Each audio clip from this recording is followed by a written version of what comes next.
Hello, everyone. Welcome to a slightly different episode of Silver Screen Anomalies. In fact, an entirely different episode. Welcome to Remake Rumble. I'm really excited. And as you can tell by the name, Remake Rumble is just that. We're pitting an original movie against its remake counterpart. And we're going to divide this. We got a point system and everything for this. It's really cool, actually. We have 4 categories to explore during these Rumble sessions, and each category is worth 1 point each. Skyler, what are those categories? The categories in question are special effects and set design, characters supporting, characters main, and plot and story.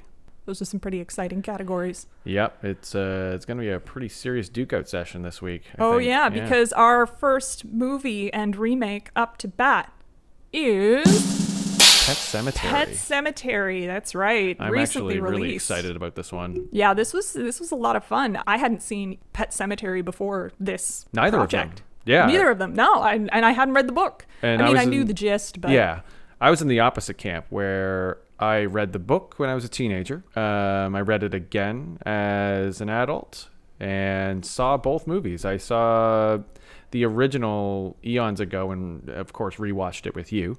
And the remake I saw in theaters. So I'm very, very well versed in the realms of Pet Sematary and the Stephen King renaissance that we have going on right now.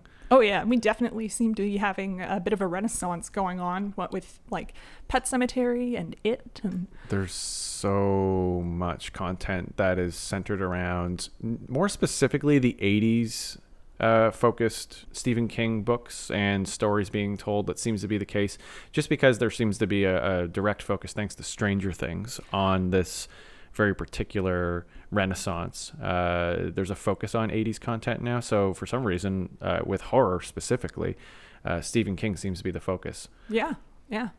So with that said, we're gonna get right into it. Let's dive in. First category up, special effects.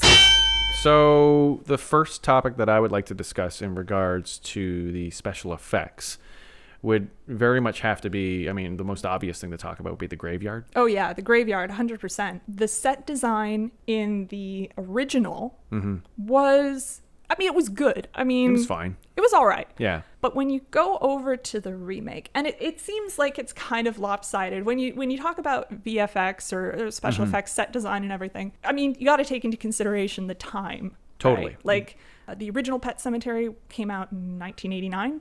Is that correct? Yes. Yeah. So, it's fair to say 30 years. Is my math right on that one? Quite the difference in I guess timeline, but also budgetary constraints, because that's another factor that's really in place here. Not to say that the most recent remake had a huge budget, because it certainly did not. However, it had a lot bigger of a budget than the sort of cheap TV look of the original. Yeah, it was this was that era of Stephen King miniseries and film adaptations were really squandering in the money department, so things just kind of didn't look quite right. Everything looked really cheap and hokey and strange. And even though Stephen King himself obviously penned and helped write the screenplay for the original and was involved very much in the process, and even made a cameo. He sure did. It's embarrassing. It's really awful. It's really bad. But that being said, it's still didn't really help it very much in the production design department.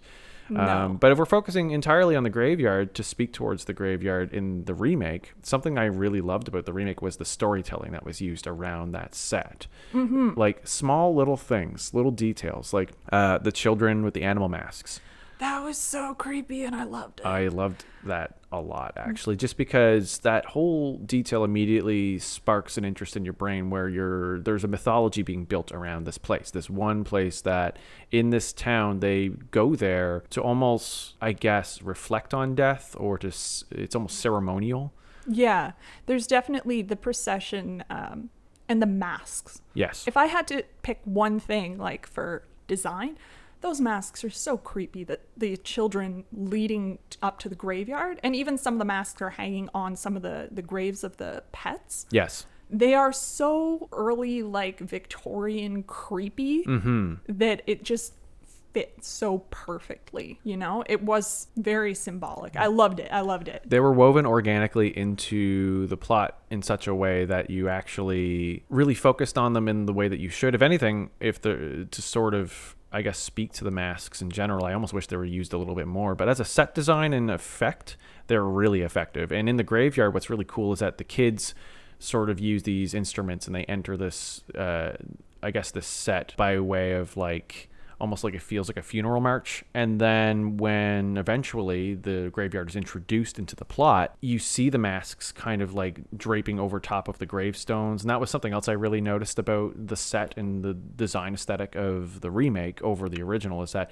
they bothered to tell a story with props. Like each gravestone kind of has like little sprinklings of like storytelling.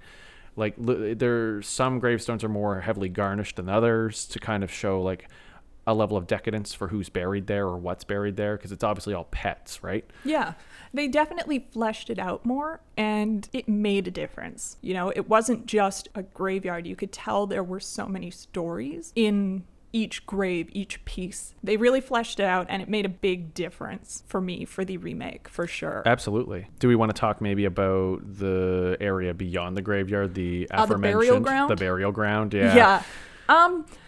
I think that as far as the design of the burial grounds go, they were pretty similar. Well, sort of. Sort of. When they eventually get to the burial ground, the look of it was very similar in terms of like set and prop design. Yeah, the cairns and the spiral design. Sure, yeah. The layout, yeah. Well, but however, the sprinklings of storytelling, again in the remake, I felt were a lot more prominent. Like the markings on the trees, the build up to eventually getting to that place. There was something ethereal and otherworldly about the look of the ceremonial grounds in the remake versus the original, because color correcting suddenly was changed. Everything was like draped in blues and it was really dark and mysterious, and they played with sound design more. If you remember correctly, like the remake, they were like trudging through swampland and water, like up to their knees almost, getting to that location. It felt like they were just a descent into madness, essentially. Oh, yeah.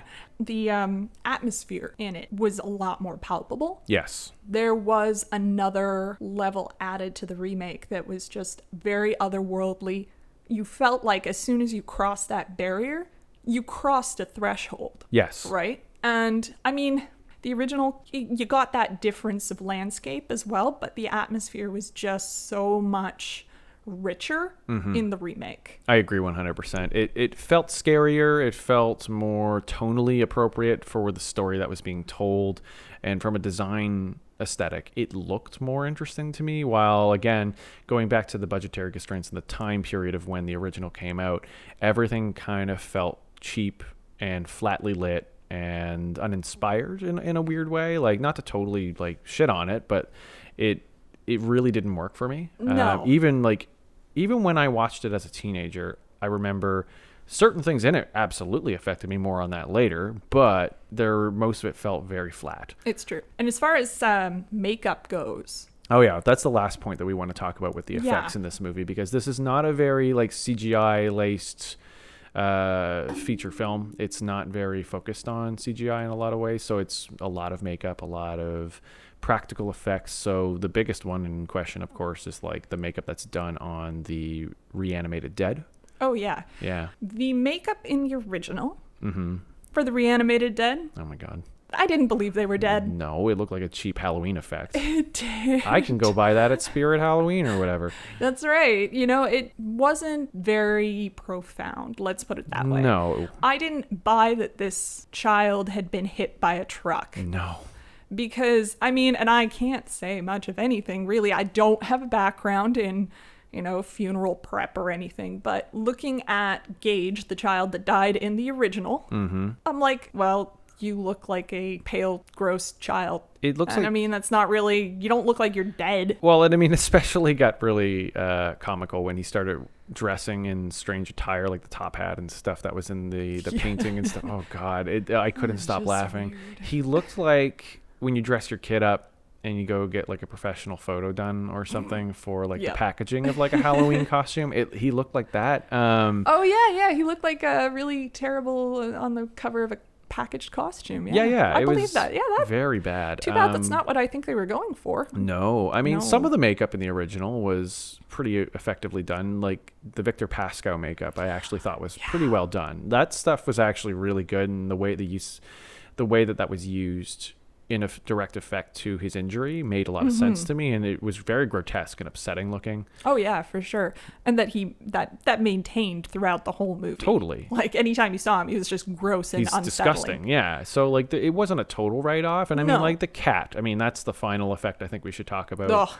Well, I gotta say, not too fond of those glowing yellow eyes on No. Church in the original. Yeah, poor Church. Like- I love the cat in both, but for different reasons. Yeah, well, I love cats. So. Yeah, more on the cat itself later, but as an effect, I think the cat is used effectively in both, but I found the makeup and hair specifically to be more effective in the remake because of the way, like the matted fur, how like the dampening of the fur on one side of the body, the droopy eye. It's all very subtle and very, very appropriately applied. Absolutely. Effects. Yeah. Yeah, and those yellow eyes whenever it was showing up evil in the original. What did it remind you of, Hallie? Well, Skyler, if I had to pick, I'd say the intro to Goosebumps where the dog is sitting on the porch and he's... Yeah. Do you know that terrified me as a kid, and now I'm just like, oh god. It's so embarrassing. I mean, granted, I have a nostalgia for Goosebumps. Oh yeah, 100%. We mentioned this in a previous episode. It's true. But like, good lord, that yellow eye effect is just... Yeah. Yeah, if you want a good way to cheapen your scare, throw that on. Yeah, it didn't even make sense. No. They could have at least made it look like just it was reflecting weird. Instead, it took up like the whole eye. Yeah, it really just didn't work for me. Didn't work, no. But So- the remake definitely nailed it for Church. The cat came back as a believable effect. Oh, It progressively got more aggressive, and you really started to see that in the disgusting nature, like the blood splatter on the fur. Like they really applied it in a way that made sense to me, and it made the cat more upsetting. The more it was like a bad omen that kept appearing, and that's the way the cat should be used. Like Church should be used as an omen, as a reminder of basically the decisions that the characters are making, or more specifically Lewis. Yeah, exactly. And it's the same with like the makeup on the child that dies in the remake. Much more believable. Totally. Like the face looked like it had to be reconstructed a little. Yeah, The way absolutely. that the eyes drooped, the use of the stitches in the back of the scalp. Oh, I loved that. Like those effects were so important. And that actually is a great point, because the last thing I want to speak to in regards to that effect on Ellie specifically That's right. is there's a scene in the remake that I absolutely love. It's basically Lewis does the deed and reanimates his daughter. And basically it's an intimate sequence where he's accepting what he's done. Ellie comes back. She's not the same, and he's like combing her hair in the bathtub. Yeah. And like her hair starts matting up and like tearing, and it's a reminder that what he's done is unholy, what he's done is wrong. It goes against nature. It goes against nature. And you see that struggle of he's trying to ignore it. Yeah, he's like looking past it, and like we'll get into that when we get to the performances, I guess. But like it's just really, really good directing, and I love the way that effect is utilized, because it's making that amplification of the story, like it's making it more interesting and more engaging, more horrific and upsetting. It's doing exactly what it should be doing. Yeah, all those reminders that this is wrong. Yes. You know, it was perfect. It was really well done. Across the board, I mean, it's pretty obvious what we're leaning towards here, but I think the remake really takes the cake here. The point goes to the remake on this one for sure. Yeah. Yeah. Okay, so the next point then. Yeah. Supporting characters. Supporting characters. It's the next category. I think it's fair. We've got 4 Yes. supporting characters that we're going to kind of touch on. Yeah, this worked out in our favor because for both supporting and main characters, we have 4 slots. Exactly. In each. So the characters in question that we've added to the supporting category are Judd, Church the Cat, Victor Pascoe, and Zelda. Yeah, because I think it's fair to say they're all pretty important characters in both the remake and the original. Mm-hmm. And they were kind of tackled in different ways. They were. Sure. If anything, I think the supporting characters were probably the most noticeable difference between the two for me, because the way they're utilized in the story is very different. and the execution of the performances is really interesting. Yeah. The way they're sprinkled in there. I think the first one we should talk about, and probably the most important, is Mr. Judd Crandall, played in the original by Fred Gwynne and in the remake by John Lithgow. Yeah. And I love John Lithgow. Oh, yeah. I had to do a double take. I was like, wait, isn't that from Third Rock in the Sun? Yeah. And you're like, yep. I actually love both of these actors. Yeah, I think they're both seasoned veterans. They are extremely good at almost effortlessly at what they're doing. And with a character like this, which I should point out, in my personal opinion, is the best character in the entire movie. Yeah, I actually love Judd. Yeah. In the remake and the original, but that said, I think in the original he's actually more approachable. Yes, because if we're talking about the points about Judd that need to be the best realized, Judd needs to be inviting, warm, still authoritative, but also there's something on the surface that's not coming through. There's something that's broken about him as a man, and I feel like the warmth and the tragedy revolving around Judd in the original and the performance by Fred Gwynne is so much more.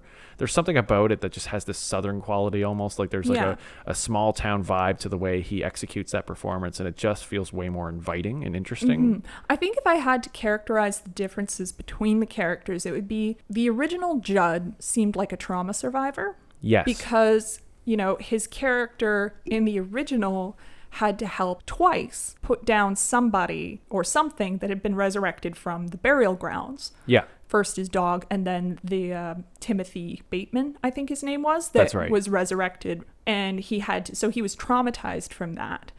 In the remake, it's a man obsessed, Yes. like almost addicted.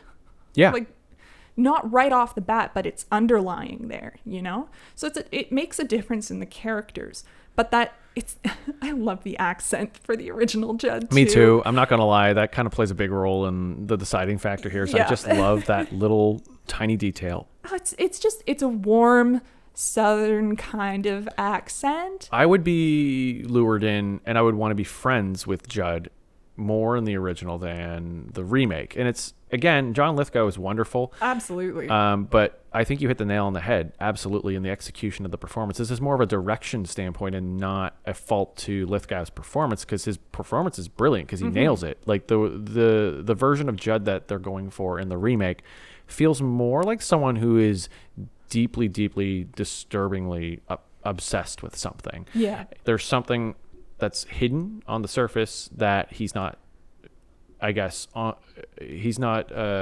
presenting to the audience or the characters initially. There's something that's really kind of hidden there, and he plays it really well. There's something under the skin. Yeah. While in the original, that character is executed in such a more relatable and more warm, approachable way. So I think that character's handled a lot better in the original, in my opinion. I think so too. Then, of course, we have Church the Cat. Yeah. Not much to say on Church the Cat. Not really. No, Church the Cat, like, the one thing I will say about the original is that there's far more cat being thrown off set effects, which is a cheap jump scare. Don't do that, please. It drives me nuts. I think the cat kind of is like going toe to toe in both, because the utilization of the cat is still fun in both. Yeah, it's like the resurrection of any of the characters in the remake versus the original. Church is kind of sinister as soon as he comes back. Yes. In the original, but in the remake, it's a slow build. It's a slow build to that malevolence, That's right. to that omen bringing bad times. There's almost a comedic approach to the way the cat is handled in the original in a way, and I mean that goes back to that effect that we mentioned, but also just like the cat showing up in like the shower and jumping all over the place with the, oh my god, it's just so hokey and shitty, and it doesn't help that the lighting, everything's super flat and it looks like a TV show, so it has almost like comedy shot composition as well. Like it was just like, oh no, there's that wacky cat again, like which kind of leading into the next character, Victor Pascow. Oh my god, speaking of comedy, in the original he's definitely comes across as more of a helpful entity, absolutely, like actively trying to help people. Yes. but he does it in a really amusing kind of I'm dead. I love Victor Pascow in the original. I love him in the original. Like, don't get me wrong, in the remake, He's it was fine. it was good. Yeah. But there's just an added level to him in the original. Well, yeah, the performance by Brad Greenquist in the original is just so perfectly placed because immediately it almost kind of like broke the movie up for me. It added like little points of levity and engagement with that character, even though he's horrific looking. Oh, very. But for example, the sequence on the airplane. Where Rachel's coming back, she's traveling back to home, and you have him tucked away in the back, and he's just like, "Oh, where do I order my drinks and peanuts?" Like he's just like, there's a comedic way that's utilized. It breaks the tension up in the movie a little bit, which honestly, like if there's something I need to say about Pet Sematary in general, is like it's such a downer of a movie. Oh yeah, don't go into this looking for a happy ending. Good Lord. In the remake or the original, don't. No, it's a bummer. It is. Yep. But that being said, Victor Pascow as a character, he's not only like the Omen, he's the character that shows up that basically warns Lewis at every turn. He's trying to help. Yeah. And I feel Lewis like ignores him. Yeah, and I mean, if we're looking at this and we're for what it is, which is this is a character that's meant to be a warning sign. He's a helpful spirit. I found him to be way more helpful and more effective in the original, while in the remake, the performance is well handled, but it's more used as a gimmicky jump scare than anything else. Yeah, he doesn't have the same kind of I'm trying to guide you. Right. It's I'm trying to warn you and that's it. I'm trying to warn you, the character, and scare the audience. While in the original, he shows up and he's just like, cool, I'm going to help you with your passport problems and things like that. Like he literally does this in the movie. And it's true. It's kind of fun. Yeah, it adds a level to the original that I found was lacking in the remake. Totally. Yeah. I completely agree. And the last character, and we saved this one specifically for last on purpose because probably the scariest character in the entire movie, Definitely Zelda. Not a pleasant force, that's for sure. God. Zelda as a character is the thing in the original that scared me the most. And I think that that's the case with a lot of people. The use of that character and the way that it's positioned, she's a point of, I guess, character motivation and building for Rachel, and a point of trauma that punctuates the overall story beats as well. Like Zelda's used very effectively in both movies. I just feel like the character itself is used probably a little bit better in the original. If we're getting down to brass tacks and we're using this character as a grotesque scare tactic, way more effective in the original, in my opinion. Oh yeah, I mean, scary in both. Definitely. Totally. It is the warped image. It's sickness embodied. Yes. And that's terrifying for a lot of people. Yeah. It's really unnerving. And props to the makeup team on both. Oh my God. Because great job. Really unsettling in both the original and the remake, for sure. Totally. I mean, obviously there's like a cheap hokiness that mirrors all of the other effects in the original with Zelda, but that almost plays into Zelda's favor a little more, where like that there's something about it that just looks wrong. It's like almost like a David Lynch effect in a weird way, where it just feels you look at it and you're like, I should be looking at something that looks humanoid, and it's not. Yeah. While in like the remake, they really, really go for the jugular with the design. It's like over the top. Yeah, and it is. I like it, but the use of it in terms of the story and the execution of the way the character is presented to the audience, way more effective in the original. Despite the fact that there's this cool gag with like an elevator that moves up and down. The dumbwaiter? Yeah, Ugh. love that. Blah. The remake uses that so well, but I find that to be more of a story beat than a character beat. Yeah. We'll talk more about that later, but if we're talking predominantly about the use of the supporting characters and how they lend themselves to the story, I think we're both kind of in a complete agreement here that the original actually does it better. Yep, the original does, for sure. So, point for the original in the category of supporting characters. So our next category then is main characters. Yeah. So again, with the main characters, we've broken this into 4 sections: Lewis, Rachel, and Ellie of the Creed family. Well, I guess Gage too. Yeah, I guess we count Gage. I mean, Yeah. he's big in one of them. I guess he's a character. I just wanted a fourth option. I Yeah, he mean, seemed it'll like- take literally 25 seconds to talk about Gage. And I mean, well, let's get that 25 seconds out of the way now. Sure, let's do it. Let's start with Gage. So there's a big difference, and without going into the plot too much on this one, because that's not the category, there's a big difference between the remake and the original. And that is, in the remake, it's not Gage that dies. In the original, Gage dies. That's the hook. That is the hook there. He has a much bigger role. They switched the in the deaths up original. of the kids in the remake versus the original, which we'll get into with the story because Yeah. obviously that's a story beat. But if we're just specifically talking about Gage, Gage is a baby. That's right. So I kind of want to limit what we talk about with Gage. I mean, because obviously, if we want to really get down to brass tacks, Gage is obviously more effective in the original because Gage is the child that dies and comes back. Yeah. But it's I think that was a bad choice. it kind of was. What I found very interesting about the original is that when he's alive, Gage has a very limited vocabulary because he's a baby or a toddler. Yeah. Whereas when he comes back in the original, he's actually Somehow able to say things. I mean, I Exactly. guess that plays into like what the Beyond the Graveyard I guess, does yeah, to they them, I come suppose. back different, Yeah. right? They don't come back the same. They're almost inhabited by something else altogether. But I mean, I think Gage is kind of just used in whatever way Gage needs to be used As in a plot either device? Yeah, as a plot device in either movie. Ellie is a far more interesting character to talk about very. in both, actually. Yeah. Because even though Ellie doesn't die in the original, Ellie is almost she has dreams and visions. She basically is like clairvoyant in almost all of the events that are taking place. Granted, super annoying in the original.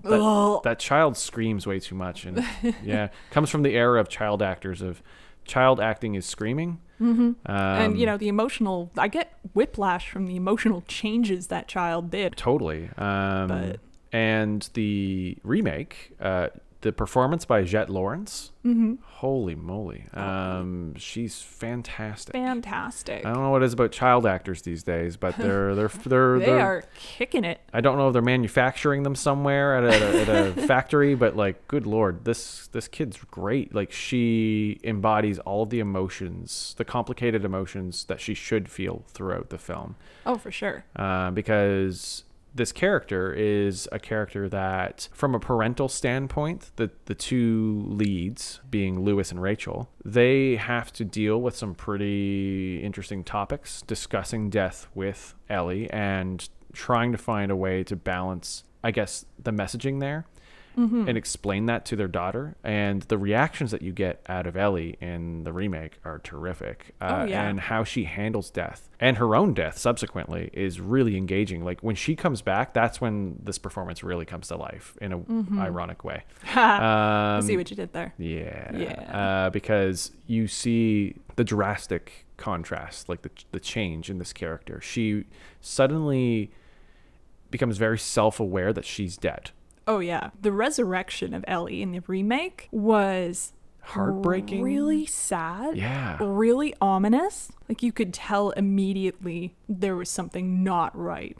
She didn't have that same energy about her at all that she did when she was alive. Yeah. Which is exactly what you want to go for in a movie like this. Well, and like they give you like a little sliver of light. Like, there's like a beam of light that comes through for just a second when Lewis comes downstairs the next morning and she's dancing in the living room, but then suddenly rages out and starts smashing picture frames and everything. It's actually a perfect representation of what's happening internally to that character. And the performance is so good. And the way the character is used is so much more effective. Like, I actually got chills watching this character unfold before our eyes because we were attached to Ellie. Oh, yeah. Unlike Gage, which, again, Gage is a baby. Yeah. I'm not attached to Gage. No. Babies are babies. They're all the same to me. If you're putting a baby in a movie, that is baby. That baby hardly even has a name. Plot device. Plot device. Yeah. Ellie was a fully fleshed out, relatable, interesting, likable character. Yeah.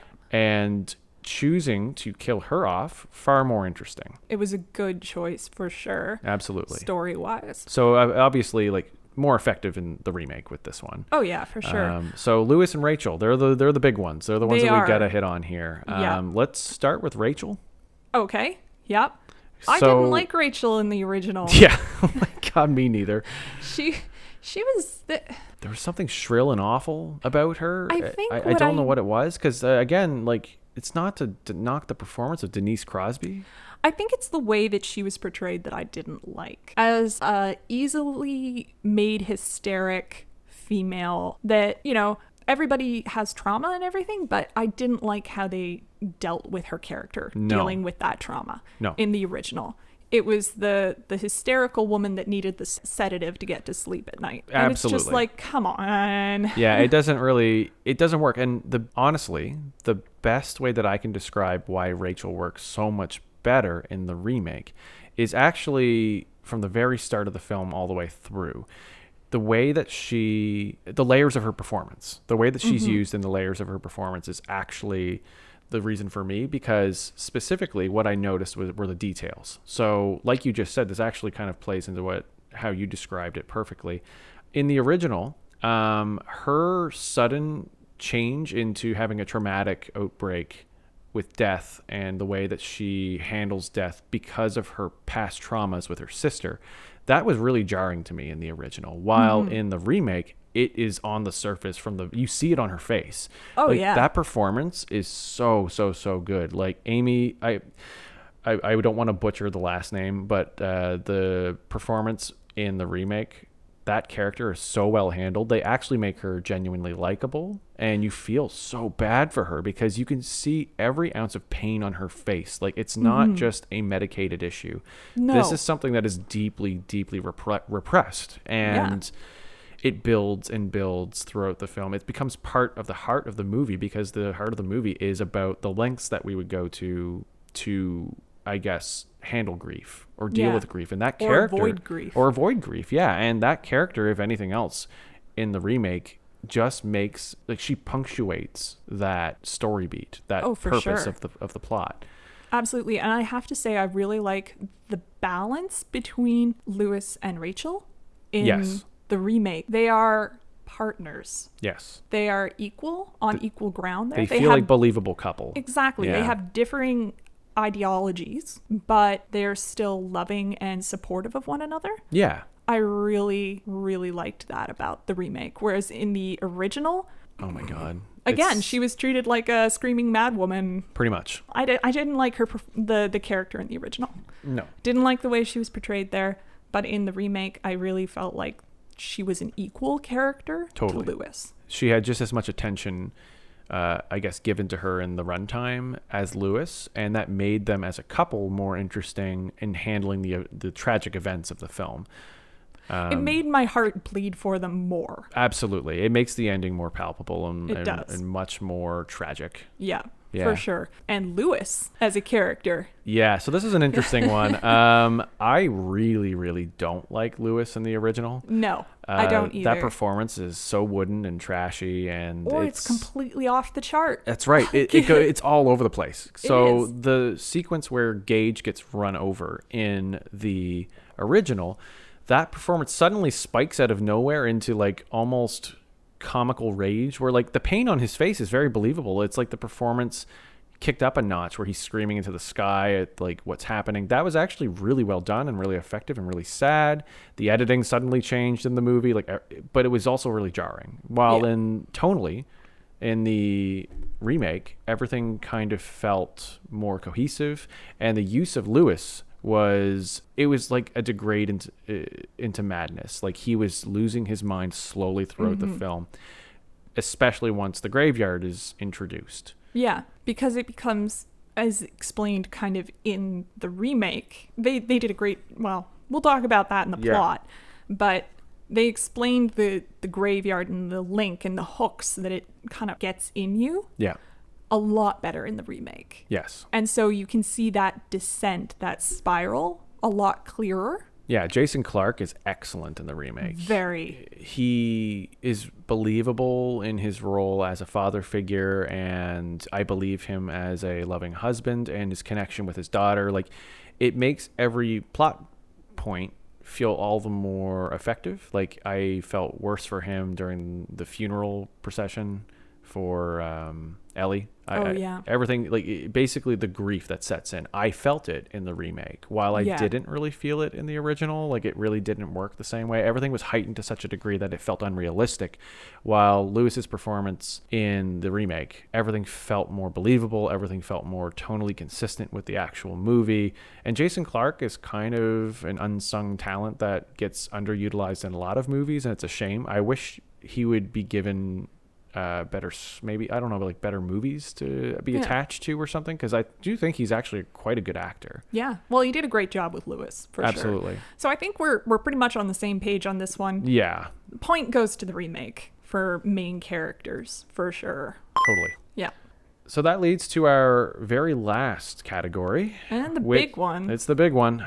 So this is the final 1-2 punch for this thing. Our deciding category for this first episode of Remake Rumble. And that is the plot, the story.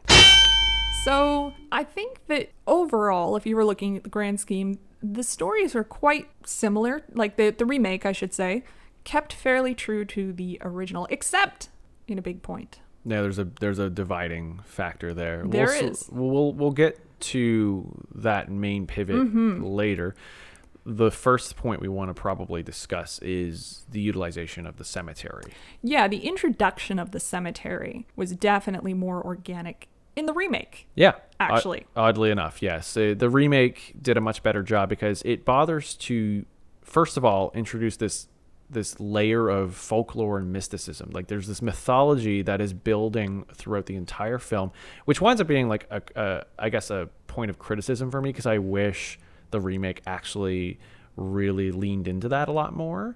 But that being said, they still bothered to add it, and I really love it for that. Like it leaned into this whole layer of like the children wear the animal masks and beat on drums while they're entering the graveyard, and then there's like this whole thing of like all of these reports dating back decades of people in this location turning to the graveyard and using the graveyard as a tool. Like it's really really engaging and interesting stuff. There was definitely more to it, I will say that much. Like the graveyard, the design and the set and everything we already touched on. Yeah. Drawing attention to the graveyard, though, in the remake was a lot better, because I mean, in the original, they're at their property and they're like, oh, where does that path go? And Judd, who shows up, is like, oh, yeah, I'll show you sometime. He just takes them I'll there. take you down there sometime. Yeah. Whereas in the remake, Ellie is following a procession of children. Yes. And hearing the drums, which is much more, for me, it's more believable. I totally agree. And then that's where the character of Judd is introduced. Everything feels more organically written. It feels more natural. It makes sense that a child would be lured into a graveyard through, I guess, just curiosity of seeing a bunch of other children wearing animal masks going, I would go if I was a kid. I'd want to know what was going on. So her stumbling into there alone makes far more sense. It's far more interesting than having the whole family go on a little family trip to a graveyard with Judd. Yeah, it's a little weird. It feels weird. So the introduction to that feels a lot more, I guess, organically written, I guess, in the remake. So obviously that event introducing the graveyard leads into a series of events that are incredibly important in the movie. A series of visions and dreams. Yep. We got with Lewis's character. Yeah, after the death of Victor Pascow that he tried to avoid, but at that point, with half your brain kind of exposed, there's no coming back from that. It was disgusting. And Lewis starts to have visions of this graveyard and dreams of this graveyard. And I do love when he wakes up in the morning. Oh, yeah. And it's like, yes. And then pulls back the cover and his feet are filthy with mud. Yeah, from walking outside. From being outside. Yeah. Yeah. The dream sequences in the remake definitely felt more creative and ethereal. Like there's that sequence where he steps outside and then the door is suddenly in the woods. Exactly. And that was so well done. And like it felt like a waking nightmare. Yeah, it definitely put more emphasis on the dreamlike qualities, not making it seem realistic, because in the original, it seems realistic, like he's outside walking, and then when he pulls back the cover, it's like, oh, well, yeah, I saw that one coming. Well, and these are your moments where you are leaning in to scare the audience. You want to build those like organic jump scares. You want to like set this dread, this sense, this tone. Like you want to build this tone and this atmosphere around this location. And I do feel like the remake probably did a better job than the original with the visions and the compounding narrative building towards Lewis's psyche. Exactly. The cemetery itself and Judd showing Yeah, Lewis that's after the death of Church. The first inciting incident. Yeah, the first incident makes more sense in the remake. It does. Because if you know that things don't come back quite right when you bury things in this cursed burial ground, why would you take the guy up there with this cat? That's honestly been a point of contrition and I guess conflict with me with this story.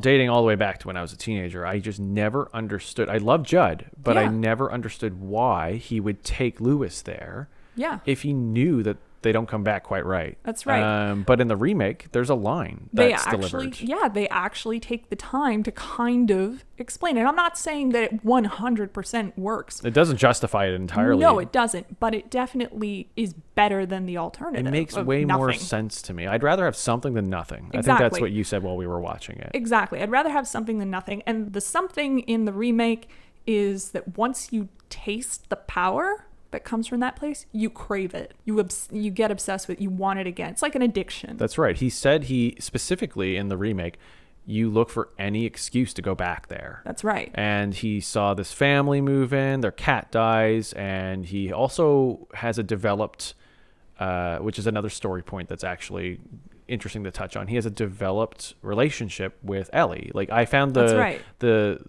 friendship between Judd and the family to be, I guess, it felt a little more realistic, even though Judd himself was more warm and inviting in the original.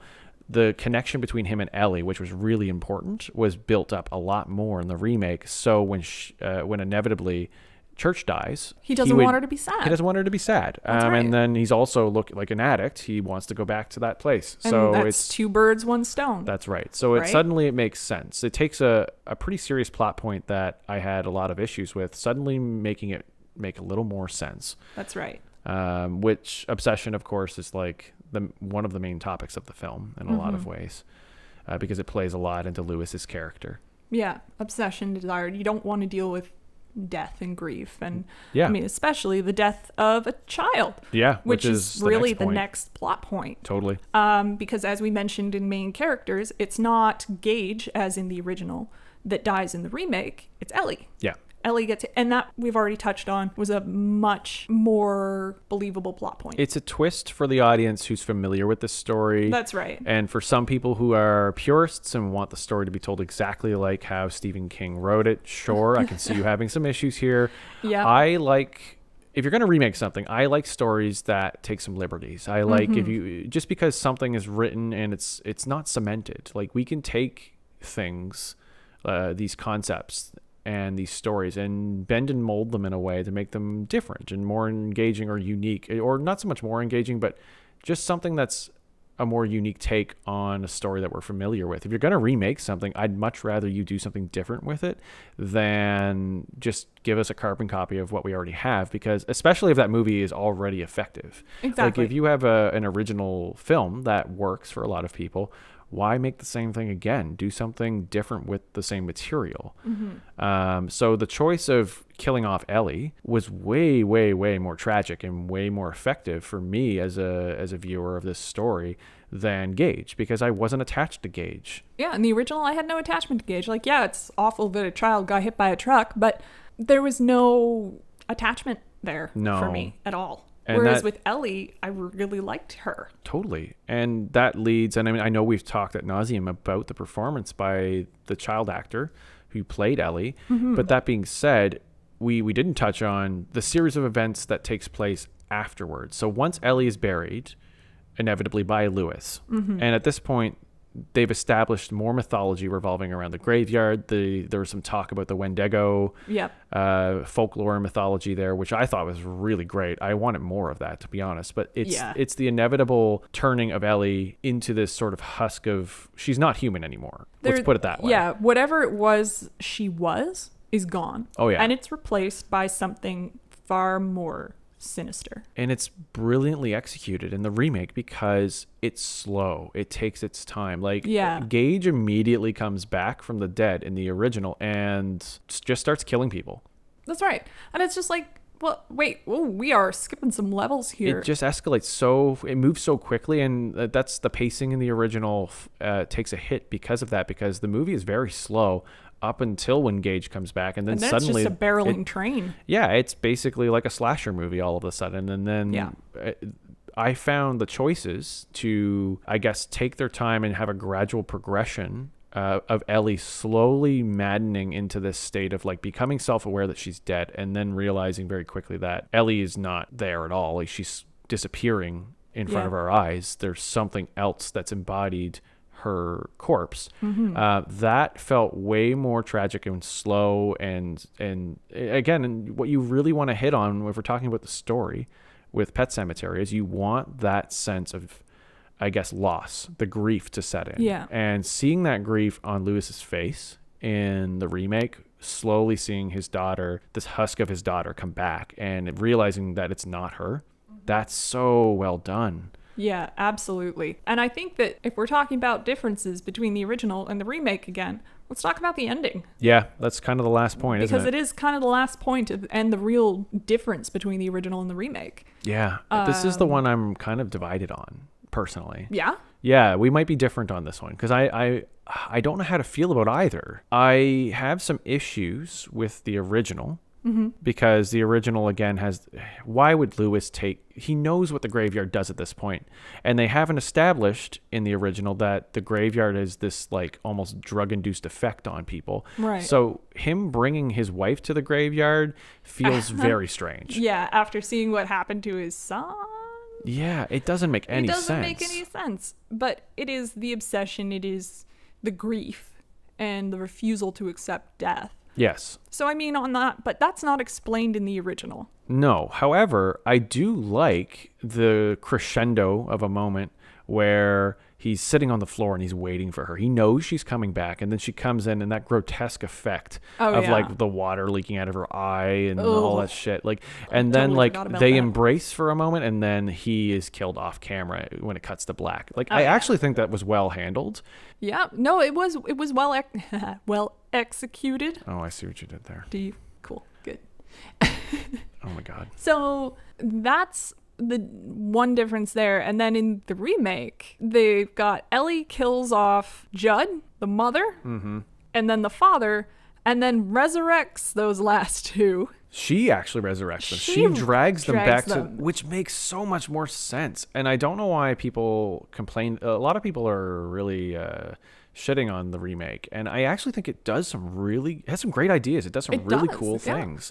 This idea of, I think you actually brought this up, where it almost feels like this infection or like a parasite. Yeah, it's a virus almost that is spreading through the characters. Yeah, you know, it's the zombie plague. Yeah, but basically, with, done with ritual. a more ritualistic way. That's where right. Ellie kills Judd and then kills her mother and then drags her mother's corpse back to the place beyond the graveyard.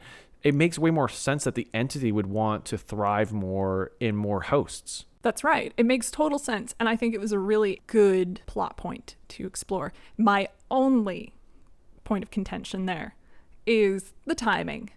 It's not easy to get to that burial ground. Yeah. And I don't know, her mom seems resurrected pretty quickly. It didn't take very long. It didn't take very long. So I do have a bit of it, especially because in the remake, you know, you got to go through a swamp. You got to go over the barricade. You got to go, like, there's a lot. So you're picturing, like, this little girl drag her mother through, like, this swamp. Yeah. I mean, we're to assume that, like, I guess they gain some sort of superhuman strength of some supernatural kind. Strength of some sort. Even still, carrying a corpse over that barricade alone would be difficult. Yeah, that's a workout. That's a bit. Yeah.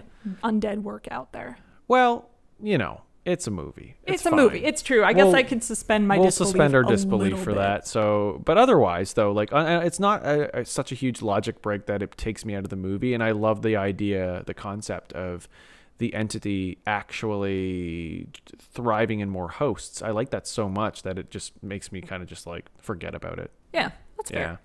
Yeah. So I guess that brings us to... Well, I mean, the actual ending of the remake is quite it's a big downer. Well, they're both big downers, let's be honest.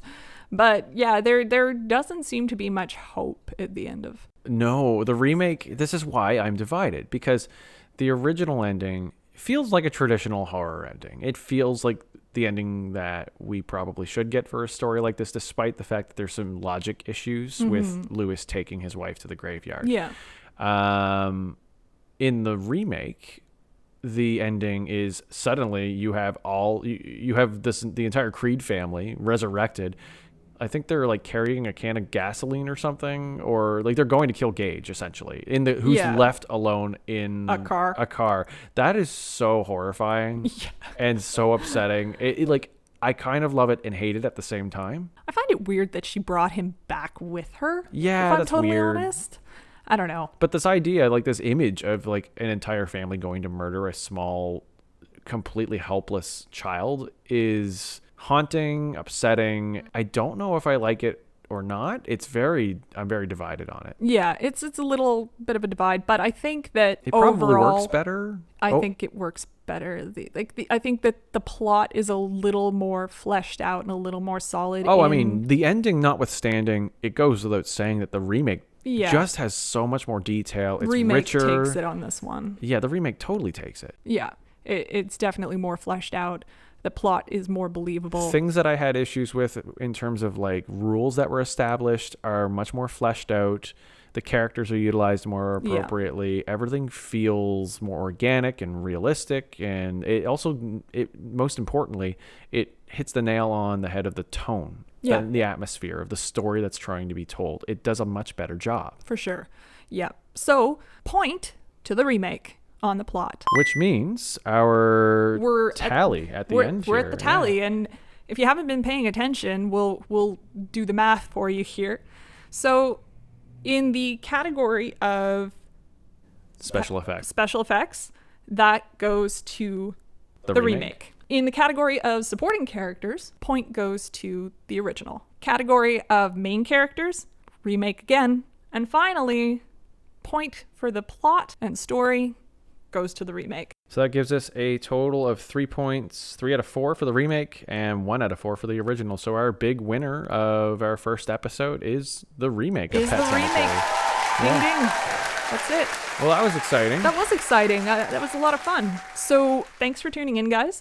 Remake Rumbles, we're thinking once a month. Yeah, so it's just to kind of break things up and change up the structure of our show. Like, obviously, this is all under the umbrella of Silver Screen Anomalies, but we wanted to add a new format that plays with this idea of like reviewing two movies through the lens of like a remake. Yeah. Everybody has an opinion on which is better, the original or the remake, and remakes seem to be happening a lot lately, and we want to know, what are your thoughts on remakes and the originals? Or more specifically, if there's a remake you want us to cover, please send us a comment. Yeah, send us an email or hit us up on the Facebook page. Let us know.